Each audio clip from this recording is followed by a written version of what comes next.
কথায় আছে সস্তার তিন অবস্থা। কম দামে বিমানের টিকিট কিনতে গিয়ে এখন অনেকেই হায় হায় করছেন।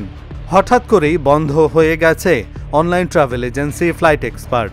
প্রায় ৩ কোটি টাকা হাতিয়ে নিয়ে বিদেশে পাড়ি জমিয়েছেন এর প্রতিষ্ঠাতা সালমান বিন রশিদ শাহ সায়েম।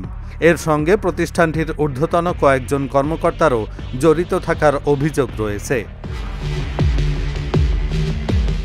বিমানের টিকিট বিক্রির মাধ্যমে বাংলাদেশের বাজারে জনপ্রিয়তা পেয়েছিল ফ্লাইট এক্সপার্ট। প্রতিদ্বন্দ্বী প্রতিষ্ঠানগুলোর তুলনায় কম দামে টিকিট পাওয়া যেত এই প্ল্যাটফর্মে।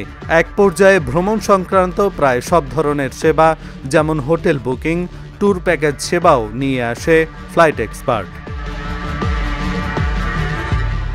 প্রতিষ্ঠানটির অ্যাপ চালু থাকলেও বন্ধ রয়েছে ওয়েবসাইট, বন্ধ গ্রাহক সেবা কেন্দ্র। একই সঙ্গে বন্ধ রাজধানীর মতিঝিলে থাকা ফ্লাইট এক্সপার্টের কার্যালয়। ধারণা করা হচ্ছে কানাডায় পাড়ি জমিয়েছেন সালমান বিন রশিদ। এছাড়াও দুবাইতে ব্যবসা ও অফিস রয়েছে তার। এদিকে ভয়াবহ এই প্রতারণার ঘটনায় রাজধানীর মতিঝিল থানায় মামলা দায়ের করেছেন এক ভুক্তভোগী। এই ঘটনায় এরই মধ্যে ৩ জনকে গ্রেপ্তার করা হয়েছে, বাকিদেরও গ্রেপ্তারের চেষ্টা চলছে। ফ্লাইট এক্সপার্টের ব্যাংক অ্যাকাউন্ট থেকে প্রায় ৩ কোটি টাকা উঠিয়ে বিদেশে পাড়ি জমিয়েছেন এর প্রতিষ্ঠাতা সালমান বিন রশিদ শাহ সায়েম।